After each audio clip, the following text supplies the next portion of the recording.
up, um, I think that's basically how I would summarize my faith to a friend. Like if a friend asked me as a teenager, they asked me, okay, so what is this movement you're part of? I would say something like, well, we believe in unification. And then I would say, and living for the sake of others. So it's like one of the really, really core values of our faith, of our movement. But I maybe didn't really know exactly what that meant, or I had a different understanding of what that meant compared to what I do now as I've gotten older, as I'm a wife, as a mom. And so, yeah, it's sometimes it's almost like a mantra that we hear a lot, and it becomes like white noise where we don't even really reflect on it anymore or really hear it anymore. It's just something that we say. So what I used to think it's something that's hard to do. Living for the sake of others is something that's hard to do. And it requires sacrifice and denying of myself. It's something that's often associated with guilt because you never give enough. There's always more you can give to somebody. There's always, and also that living for the sake of others was somehow something that you practiced outside of the family, like something that you practiced to strangers on the street or to somebody in another country, or like this attitude of volunteering, but it was not really something that was close. And also that somehow practicing living for the sake of others meant thinking less of myself than others, putting myself down, that I'm less worthy. So I don't know, maybe if maybe this resonates with you, maybe you have a similar understanding, or maybe not, but this is what I kind of thought living for the sake of others was for a long time. And so let's first clarify. So with the family pledge, number 7, we actually talk about living for the sake of others. And so it says here, number 7, our family, and you can say with me if you want, the owner of Chungaguk pledges through living for the sake of others to perfect the world based on the culture of heart, which is rooted in the original lineage by centering on true love. And I'll go through the explanation very soon, but I also want to say that I think this, the reason why it does not maybe come naturally to live for the sake of others is because that connection with God was cut, right? Because of the fall. We don't have that natural connection with God. And so we think that in order to be taken care of and to feel good, we have to do it all on our own. We have to take care of ourselves. Nobody's going to take care of me.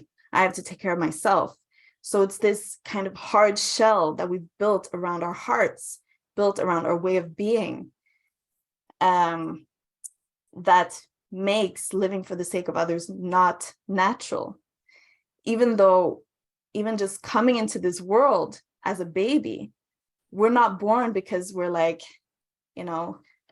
before we're born, we think, oh, it would be nice to live and I could do this and that. And, we are alive because our parents had a desire. Before I became a mom, I had a desire to have a child with my husband.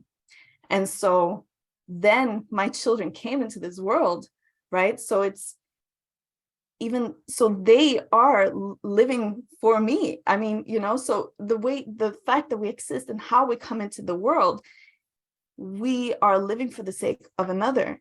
And as a parent, I'm living for my children, the sake of my children. So it's something that's very natural. And it's also something that naturally includes give and take.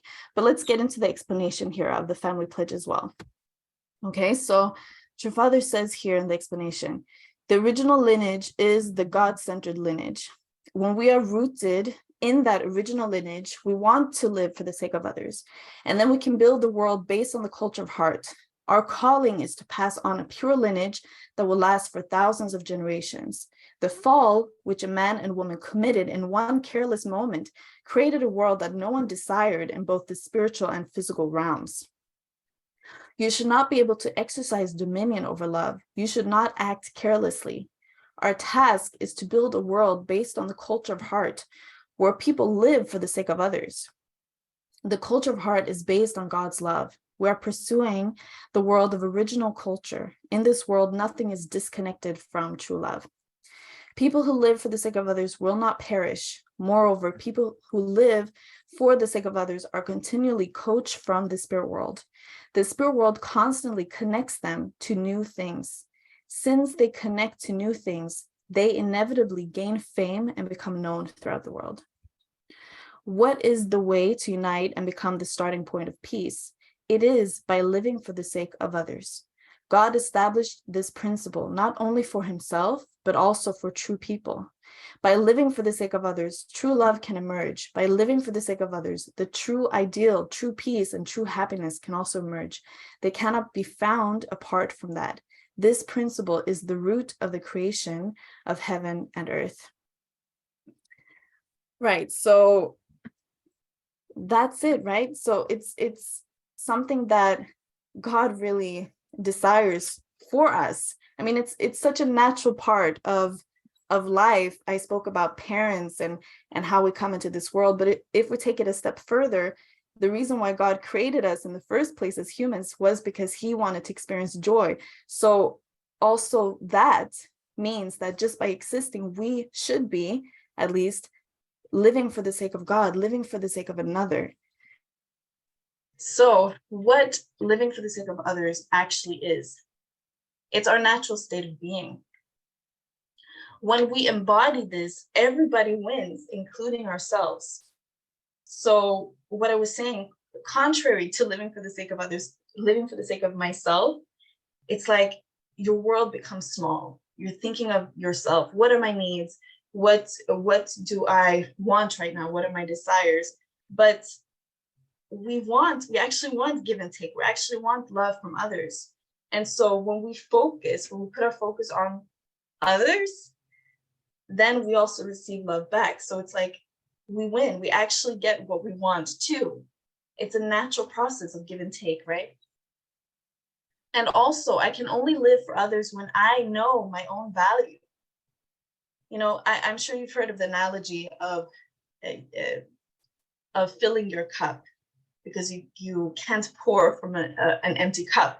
So if we really think about that, what that looks like, that analogy, you know, an empty cup, your cup is empty, which means you're tired, you're drained, you don't feel like you have anything to give, but you are giving to somebody, but there's nothing in the cup. So the person you're giving to is not receiving anything. So it's a responsibility also to tap into the flow of love that's endless and that doesn't have any bottom, right, from God, to tap into that so that we can always fill our cup and have something to give to others. Because it's almost like, at least my previous understanding of living for the sake of others, it was like you put yourself down. You don't have anything to give. You're drained, you're tired,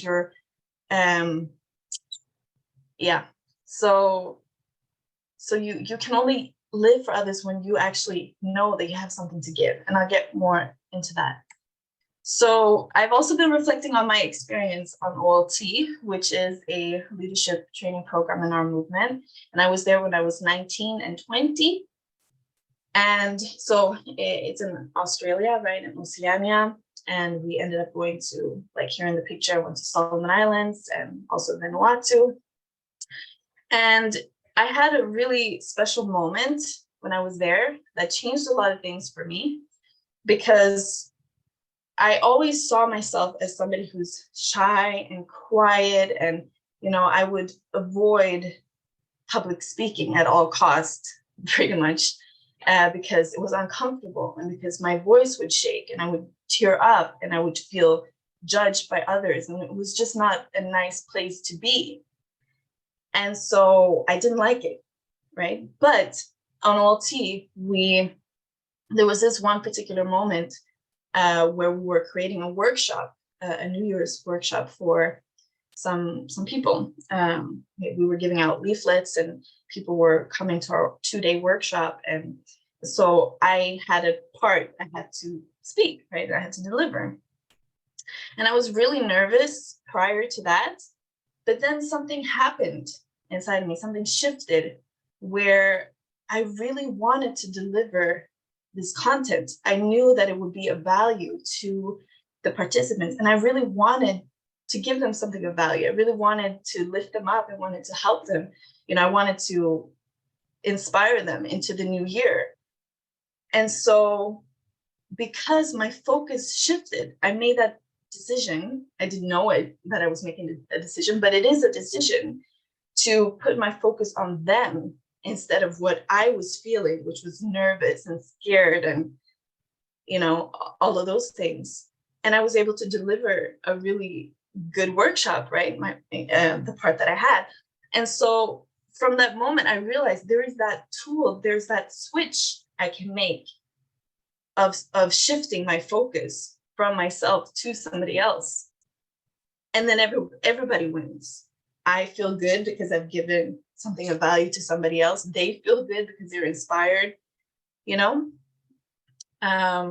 yeah, there's some more pictures. And so it's the same thing here now, giving Sunday service. I could think, oh, I'm too tired. I can't do this. My kids are sick, or, which is true. But no, I want to be here with you guys. I want to deliver this to you, and I hope that I can give value to you. So that's always a tool that's available to us, okay? And then parenthood. I think in parenthood, luckily, even despite the fall, living for the sake of our children is something that happens very naturally, at least for most of us. It's not something that we have to think about. It's like our children are sick, or our children need us, or, they're hungry, whatever's happening, we're there for them. But yeah, okay, and I had to throw in this picture because, cuteness. But with marriage, sometimes this concept of living for another takes more work. And so it's a great place to practice this, living for the sake of others. It's not something that we have to go somewhere else to volunteer, or, somewhere outside of the family to practice living for the sake of others. It's a great place to practice in the family, and especially as a couple, I think it's a great place to practice living for the sake of others. So the reason why I say that is because the way I want to be loved, for example, is not necessarily how my husband wants to be loved. In our case, there's this great assessment you can do. It's called 5 Love Languages. It's a quiz you can do online for free. And we've done that quiz a few times. And so for me, based on that quiz, and I know it to be true as well, the way that I want to be loved is quality time. That's my number one. The second one is acts of service. And so basically the 5 love languages, it's quality time, acts of service, physical touch, gifts, and what is the other one? I forgot right now. But anyway, my husband, he wants to be loved. His number one is physical touch. And so sometimes it's like, I think that I am giving so much love to my husband by serving him, because that's how I want to be loved. But actually, and even though that's great and he appreciates that, but the way that he feels love is by physical touch. So sometimes he reminds me, or sometimes I remember, oh, wait a minute, I need to hug him more. I need to give him physical touch, because that's when he actually feels the love. So that's something to consider also, to make that shift of the way that I want to be loved is not necessarily how my spouse wants to be loved. So to have that conversation. And also, if you're in a partnership, if you're married, you probably know that whenever there's an expectation on the other person, or on the marriage or anything, that's usually when there's tension and when arguments happen and there's fighting. And so, and if you think about it, that expectation, it delivers this neediness. You give off this energy of neediness. I need you to be a certain way in order for me to love you. That's basically what you're communicating. And that's an energy that's not attractive. It repulses, right? It pushes you away. And so that's not what you want. And so it's interesting how in a relationship, usually, you want something, you want to be loved, you want to be cared for, but the way that you deliver that comes across as needy, and then you don't get what you actually want. And so this is an example of when you need to fill your cup and connect with God, connect with that flow of love that's always there, connect with what it is you need so that you have something to give, because that's when you actually get what you want. It's very, very interesting. It's a very interesting rule that happens in marriage. And I'm sure if you're a couple, you know exactly what I'm talking about. So it's almost like in those situations, your love becomes conditional. And you put this expectation and you say, I'm so tired. I want you to do the dishes. I want you to do this and that. Why don't you clean up? Why don't you do that? And of course, these are practical things that you need to talk about, right? But it's also like sometimes we make our love conditional. We say, if you don't do this and that, I'm not gonna do this for you. And usually it's an internal conversation. I'm okay. He's like that. Okay, I'm going to just be to myself. I'm not gonna talk to him. I'm not gonna, whatever. You withdraw your love. So it's an interesting place to reflect and think, actually, I don't need to withdraw my love. I should not withdraw my love. It's like your father's poem where, you need to give, even though, people are not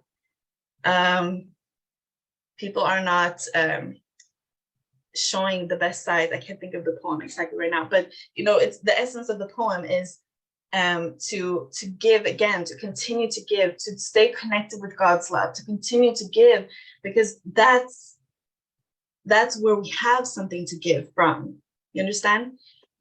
So I think it's really great to reflect on these questions, especially when we think about living for the sake of others in our relationship with our spouse, because I think that's a beautiful place to practice living for the sake of another, living for the sake of others. How can I practice devotion in my relationship? And that word devotion, it's something we usually reserve that word devotion for God. But how can I practice devotion in my relationship of getting to know what it is that my spouse needs or wants? How can I support my spouse? How can I get to know how my spouse wants to be loved? And also, how can I affirm my own value so I'm not seeking that affirmation from others, for example, my spouse, that neediness. So I want to finish with some words from True Father, from Chun Seung-gyong. I don't have it in the slides. I had typed it in, but then it wasn't saved. So I'm going to read it. So please bear with me here. So, a life with love as its center resolves everything. Even the tiger-like eyes of a greedy old man, when he is in love, will take on the shape of the moon in a painting, and his frozen mouth will break into a smile. Love can completely thaw out things that have been frozen or freeze something that has melted. Love has the capacity to encompass extremes and go still further. If you look at the Chinese character Hou, meaning good, it combines characters for a female person and a male person. When a husband and wife fight, there seems to be no way to reconcile them. So what's good about that? Yet, if the two of them are in love, even after fighting 10 times, they can come together again. That's the enormous power of love. There is a saying that a fight between a husband and wife is like cutting water with a knife. When you cut water with a knife, it doesn't leave a trace. Likewise, even after fighting, a couple can put their foreheads together and giggle, and everything is settled. Only with love can peace come. And I thought this was a beautiful way to end this topic of living and loving for the sake of others, right? And I'm always amazed at how poetic true Father is with his words. So that's my sermon today. Thank you very much for listening. I hope you got something out of it. And yeah,